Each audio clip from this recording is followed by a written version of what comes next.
Hello मेरे प्यारे बच्चों, आप सभी को मेरा प्यार भरा नमस्कार। गुड मॉर्निंग, राधे राधे, जय माता दी। कैसे हैं आप लोग? बहुत बढ़िया। मैं उम्मीद करता हूँ आप लोग बहुत अच्छे होंगे। चलिए, कल हम लोगों ने अपनी करंट अफेयर्स पढ़ी थी बच्चों। 7 मार्च की करंट अफेयर्स पढ़ी थी, 7 अप्रैल की करंट अफेयर्स पढ़ी थी। आज हम आपके लिए इस सेशन में 8 अप्रैल की करंट अफेयर्स लेके आए हैं। लेकिन बच्चों, हम क्या करेंगे, 8 अप्रैल की करंट अफेयर्स को पढ़ने से पहले हम लोग क्या करेंगे, 7 अप्रैल की करंट अफेयर्स पढ़ेंगे। ठीक है, चलिए बच्चों, हम इस सेशन को क्या करते हैं, अब स्टार्ट करते हैं। बच्चों, एक जरूरी चीज और बताना चाहता हूँ ये कि कल हो सकता है हमारी क्लास ना हो पाए करंट अफेयर्स की, लेकिन मैं कोशिश पूरी करूंगा कि करंट अफेयर्स की क्लास आपके लिए लूं। अगर नहीं ले पाऊंगा तो कोई बात नहीं, मैं आपको पीडीएफ तो डलवा ही दूंगा। पहली बात, मैं 99.9% कोशिश करूंगा कि आपकी क्लास डले। ठीक है, एक आधा परसेंट की बात यदि नहीं होता है तो कोई बात नहीं, मैं पीडीएफ डलवा दूंगा। ठीक है, थोड़ा एक्चुअल में ऐसा है कि मेरे यहाँ आज रात की जागरण है। ठीक है, आज जागरण है, हो सकता है रात में जगना तो पड़ेगा ही। ठीक है, और सुबह गाना बजाना हो सकता है बजता रहे, मैं आपकी क्लास न ले पाऊँ। ठीक है, गाना वगैरह सब सुनाई देगा तो आपको हमारी आवाज़ हो सकता है क्लियरिटी ना आवे। ठीक है, कोई बात नहीं बच्चों, कोशिश करेंगे फिलहाल कि मैं आपकी क्लास लूं। लेकिन जब नहीं बन पाएगा, मुझसे लगेगा नहीं सर क्लास नहीं हो पाएगी, मुझसे रिकॉर्ड होने में दिक्कत होगी, तो हम आपको पीडीएफ शीट तो अवेलेबल करा देंगे। ठीक है बच्चों, चलिए आइए स्टार्ट करते हैं।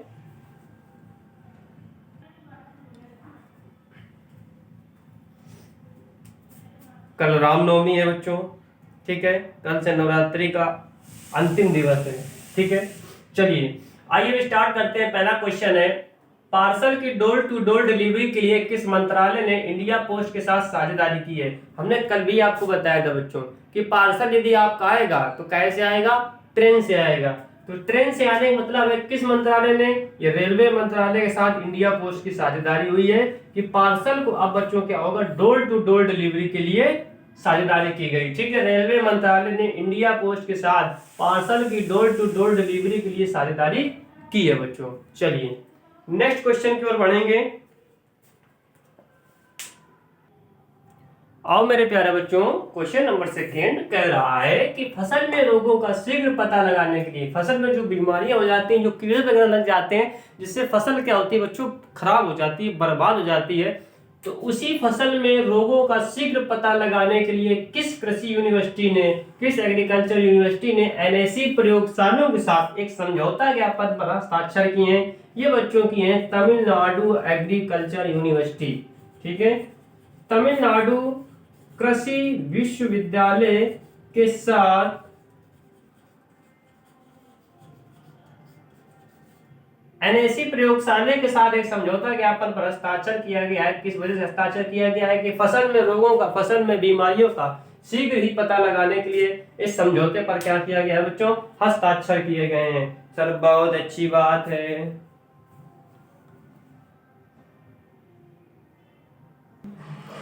मेरे प्यारे बच्चों, वर्ल्ड हेल्थ डे कब मनाया जाता है? विश्व स्वास्थ्य दिवस कब मनाया जाता है? विश्व स्वास्थ्य दिवस बच्चों मनाया जाता है 7 अप्रैल को।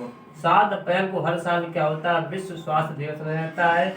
सन 1948 में WHO ने, यानी कि वर्ल्ड हेल्थ ऑर्गेनाइजेशन ने सबसे पहले विश्व स्वास्थ्य सभा की क्या बुलाई, बैठक बुलाई, और उस दिन ये आह्वान किया कि अब इस दिन से 7 अप्रैल को क्या होगा, विश्व स्वास्थ्य दिवस मनाया जाएगा बच्चों। ठीक है, इसमें क्या है, स्वास्थ्य के प्रति जागरूकता फैलाने के लिए हर साल विश्व स्वास्थ्य दिवस मनाया जाता है। हेल्थ इज वेल्थ, स्वास्थ्य ही सबसे बड़ा धन है बच्चों। यदि आपका शरीर स्वस्थ है, शरीर आपका तंदुरुस्त है, ये मानिए कि आपका सब कुछ फिट है, यू आर फिट। ठीक है, अगर आपका कुछ भी स्वास्थ्य ही नहीं सही है, ये मान लीजिए दैट यू आर अनफिट। ठीक है, कि आप कैसे अनफिट हैं। ठीक है, वहीं बच्चों थीम की बात कर ले, इस 2022 की थीम क्या है वर्ल्ड हेल्थ डे की? तो बच्चों है our our planet our health, our planet our health, our planet our health, इसकी क्या है बच्चों, थीम है। नेक्स्ट है सेमीकंडक्टर निर्माण के लिए सलाहकार समिति नियुक्त की गई है। समिति के प्रमुख कौन है? सेमीकंडक्टर निर्माण के लिए सलाहकार समिति नियुक्त की है।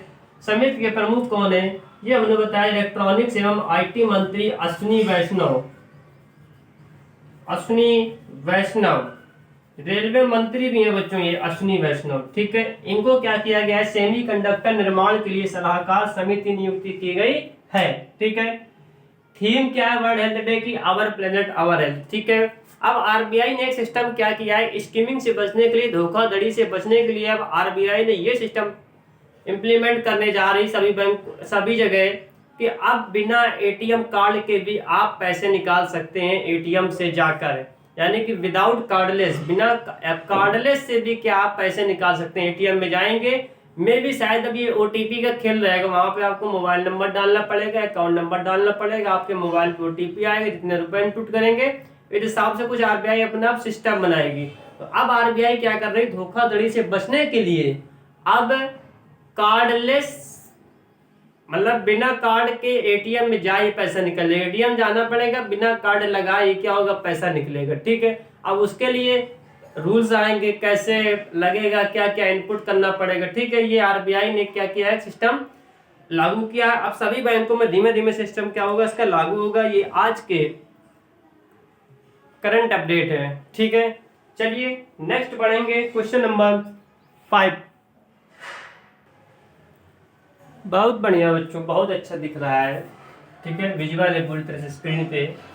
नेक्स्ट क्वेश्चन है, किस देश ने स्वच्छ ऊर्जा मंत्री स्त्री वरिष्ठ अधिकारियों की बैठक की मेजबानी की है? किसने की है बच्चों? भारत ने क्या किया? स्वच्छ ऊर्जा मंत्री स्त्री वरिष्ठ अधिकारियों की बैठक की मेजबानी की हुई है। नेक्स्ट है, पशुपालन विभाग ने वन हेल्थ फ्रेमवर्क को लागू करने के लिए एक पायलट परियोजना किस राज्य ने शुरू किया है? पशुपालन विभाग ने, यानी कि किस राज्य के पशुपालन विभाग ने वन हेल्थ फ्रेमवर्क को लागू करने के लिए एक पायलट परियोजना की शुरुआत की है? किस राज्य ने बच्चों शुरू की है? उत्तराखंड राज्य के पशुपालन विभाग ने वन हेल्थ फ्रेमवर्क को लागू करने के लिए एक पायलट परियोजना की शुरुआत की है, ठीक है। चलिए नेक्स्ट क्वेश्चन, इसी क्रम पे हम आगे बढ़ेंगे। अब क्वेश्चन नंबर 7।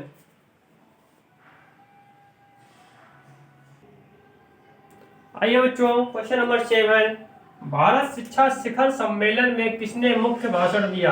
किसने दिया बच्चों? धर्मेंद्र प्रधान ने। धर्मेंद्र प्रधान ने भारत शिक्षा शिखर सम्मेलन में मुख्य भाषण दिया।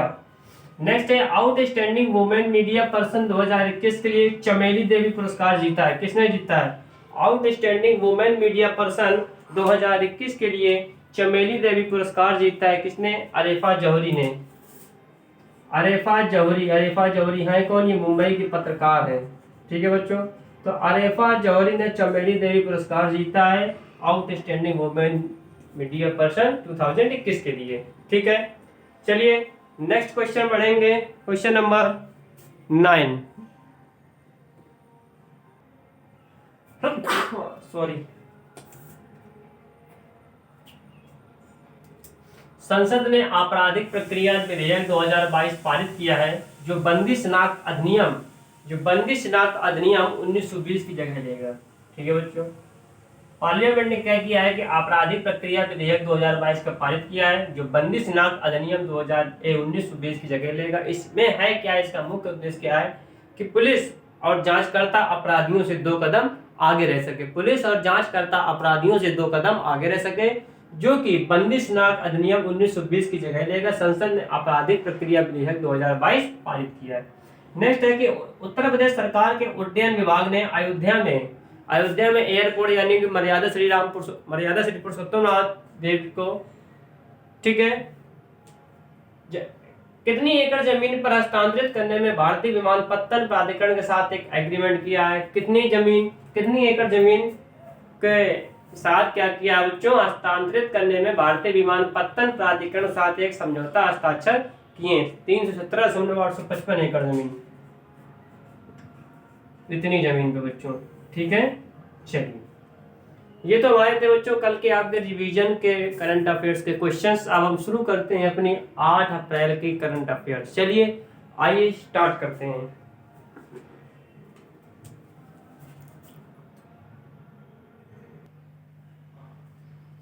First question, which country has been suspended from Human Rights Council by UN Assembly in April 2022?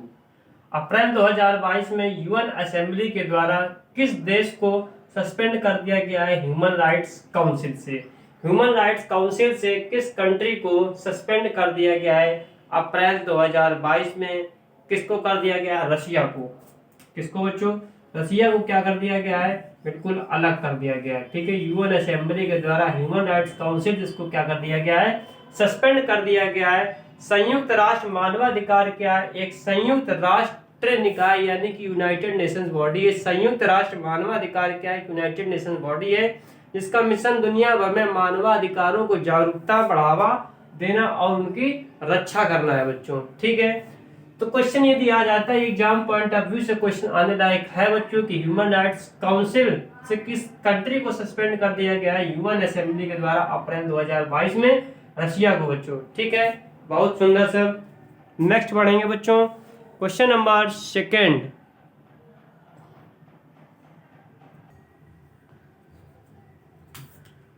Which bank has launched A digital transformation project संभव इन अप्रैल 2022? अप्रैल 2022 में किस बैंक ने एक डिजिटल ट्रांसफॉर्मेशन प्रोजेक्ट संभव को लॉन्च किया है? किस बैंक ने किया है बच्चों? ये किया है यूनियन बैंक ऑफ इंडिया ने। Union bank of India.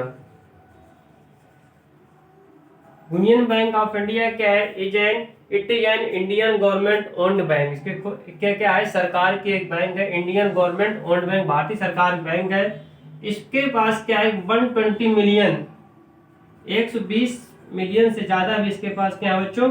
Customers हैं। ठीक है, 120 मिलियन से ज्यादा क्या है इस बैंक के पास? कस्टमर्स हैं। वहीं टोटल बिजनेस की बात करें इसके पास है $106 बिलियन तक इसके पास क्या है बच्चों? टोटल बिजनेस का फैला हुआ है। ठीक है, तो यूनियन बैंक ऑफ इंडिया ने क्या किया? डिजिटल ट्रांसफॉर्मेशन प्रोजेक्ट संभव को लॉन्च किया है। जिस बैंक के पास 120 मिलियन से ज्यादा भी क्या है कस्टमर्स इसके साथ क्या हुए हैं? जुड़े हुए हैं। इसी बैंक के बारे में यदि सीईओ की बात कर लें यानी कि चीफ एग्जीक्यूटिव ऑफिसर के बारे में, तो वो है राजकिरण राय।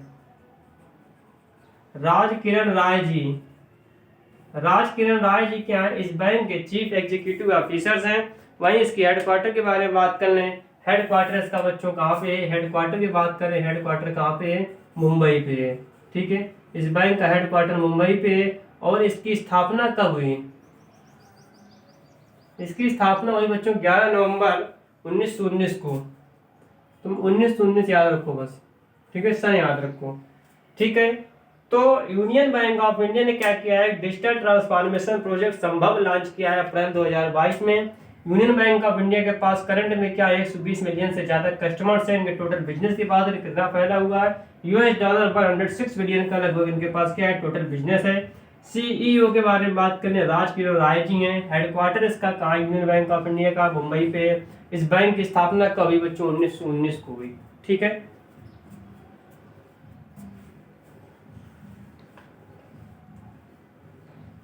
नेक्स्ट बढ़ेंगे क्वेश्चन नंबर थर्ड।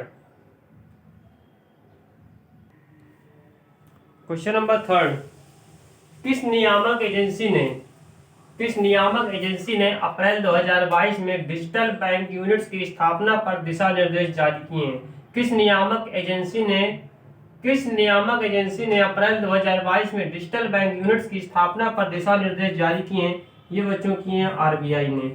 ठीक है, आरबीआई यानी कि रिजर्व बैंक ऑफ इंडिया ने क्या किया है? डिजिटल बैंक यूनिट की स्थापना की पर दिशा निर्देश जारी किए हैं। आरबीआई के 25वें गवर्नर की बात करें, 25th गवर्नर हैं शक्तिकांत दास।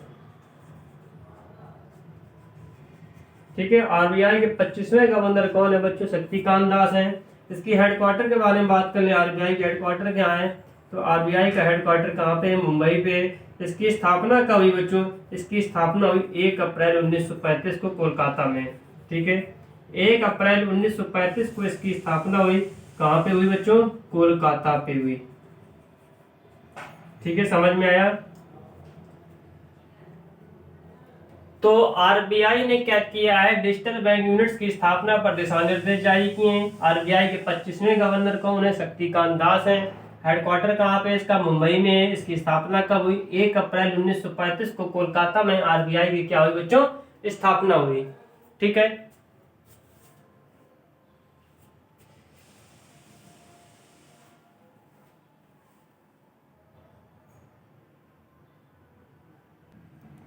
ओ मेरे प्यारे बच्चों, क्वेश्चन नंबर 4 पे आ जाओ। विच union minister has released the book heroes of 1971 इन अप्रैल 2022? अप्रैल 2022 में हीरोज ऑफ 1971 बुक रिलीज की गई है। किस केंद्रीय मंत्री के द्वारा ये की है बच्चों? भारत के रक्षा मंत्री। भारत के रक्षा मंत्री जरा बताएंगे कौन है? रक्षा मंत्री सर राजनाथ सिंह है। यस बच्चों, राजनाथ सिंह। ठीक है, तो भारत के रक्षा मंत्री राजनाथ सिंह ने हीरोज ऑफ 1971 बुक को क्या किया है? रिलीज किया। रक्षा में भी पहला अक्षर रा आ रहा है, नाम पे भी इनके पहला क्या आ रहा है? रा आ रहा है। ठीक है, इस तरह से आप याद कर सकते हैं। ठीक है, क्वेश्चन नंबर 5।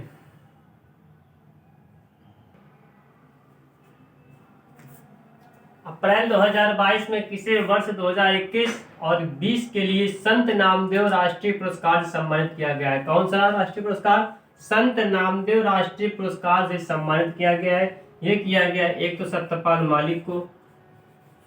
सत्यपाल मलिक कौन है? मेघालय के गवर्नर है। ठीक है, और एक किया गया है एएस दुलत को। एएस दुलत।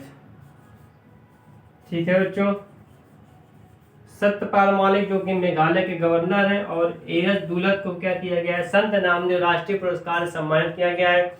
एएस दुलत कौन है? पूर्व अनुसंधान और विश्लेषण विंग के निदेशक। पूर्व अनुसंधान और विश्लेषण विंग के निदेशक एएस दौलत हैं, और गवर्नर मेघालय के हैं।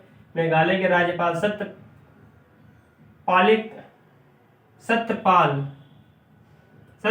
मलिक को क्या किया गया है? संत नामदेव राष्ट्रीय पुरस्कार से सम्मानित किया गया है बच्चों। ठीक है, चलिए नेक्स्ट क्वेश्चन बढ़ेंगे। Question number 6। किसे अप्रैल 2022 में 2 साल की अवधि के लिए डीसीबी बैंक के एमडी एंड सीईओ के रूप में नियुक्त किया गया है? किसे अप्रैल 2022 में 2 साल की अवधि के लिए डीसीबी बैंक के एमडी एंड सीईओ के रूप में नियुक्त किया गया है? ये किया गया मुरली एम नटराजन को।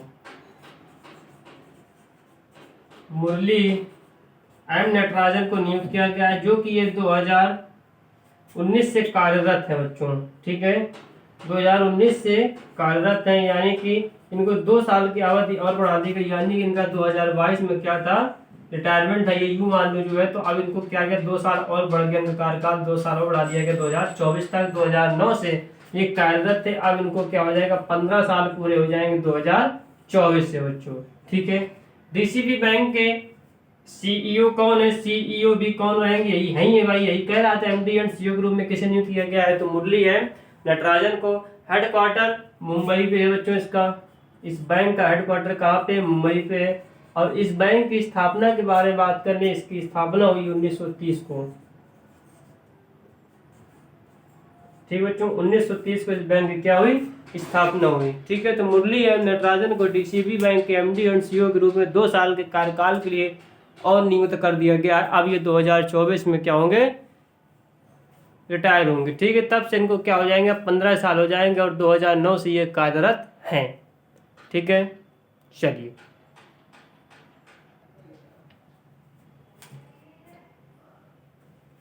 आर्मी ऑर्डिनेंस कॉर्प्स ने अपने स्थापना दिवस की कौन सी वर्षगांठ मनाई? आर्मी ऑर्डिनेंस कॉर्प्स ने अपने स्थापना दिवस की कौन सी वर्षगांठ मनाई? ये मनाई 247वीं। आर्मी ऑर्डिनेंस कॉर्प्स ने अपनी 247वीं क्या बची? वर्षगांठ मनाई। इस आर्मी ऑर्डिनेंस कॉर्प्स की यदि हम क्या कहते हैं, डायरेक्टर जनरल के बारे में बात कर लें, डायरेक्टर जनरल कौन है? डायरेक्टर जनरल इसके आरपीएस कुशवाहा। RKS कुशवाहा के यहाँ इसके डायरेक्टर जनरल है बच्चों, ठीक है, आर्मी ऑर्डिनेंस कॉर्प्स के। ओके, लेफ्टिनेंट जनरल और RKS कुशवाहा, ठीक है। तो आर्मी ऑर्डिनेंस कॉर्प्स ने अपने स्थापना दिवस की 247वीं वर्षगांठ मनाई। इसके डायरेक्टर जनरल कौन है? आर्मी ऑर्डिनेंस सर्विसेज के कॉर्प्स के लेफ्टिनेंट जनरल RKS कुशवाहा, ठीक है। चलिए नेक्स्ट क्वेश्चन बढ़ेंगे, क्वेश्चन नंबर 8 की तरफ। हाल ही में किस राज्य ने न्यू एजुकेशन पॉलिसी यानी कि NEP 2022-20 की जांच के लिए 10 सदस्यीय समिति का गठन किया है? हाल ही में किस राज्य ने न्यू एजुकेशन पॉलिसी 2020 की जांच के लिए 10 सदस्यीय समिति का गठन किया है? किस राज्य ने किया है बच्चों? ये किया है पश्चिम बंगाल ने। पश्चिम बंगाल राज्य ने NEP 2020 की जांच के लिए 10 सदस्य समिति का क्या किया है बच्चों? गठन किया है। और ये NEP 2020 की जांच करेगी, शिक्षा पर राज्य स्तरीय नीति की आवश्यकता का भी क्या करेगी? इवैल्यूएशन करेगी, आकलन करेगी, ठीक है बच्चों। चलिए बहुत अच्छी बात। अब नेक्स्ट क्वेश्चन की ओर बढ़ेंगे, क्वेश्चन नंबर 9।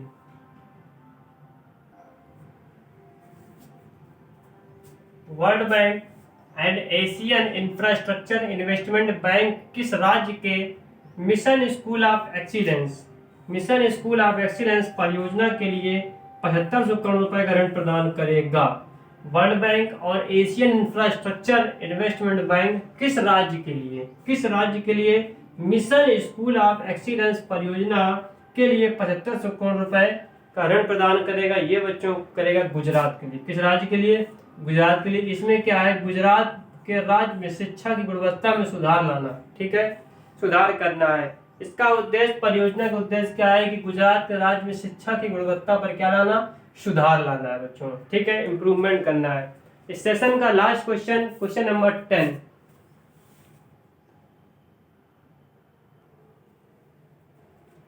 आओ मेरे प्यारे बच्चों, उत्तर प्रदेश सरकार ने सार्वजनिक निजी भागीदारी मोड के तहत निम्नलिखित में से किस जिले में मेडिकल कॉलेज स्थापित करने के लिए एक समझौता ज्ञापन पर हस्ताक्षर किए? उत्तर प्रदेश सरकार ने सार्वजनिक निजी भागीदारी के तहत किस जिले में मेडिकल कॉलेज स्थापित करने के लिए एक समझौता ज्ञापन पर हस्ताक्षर किए?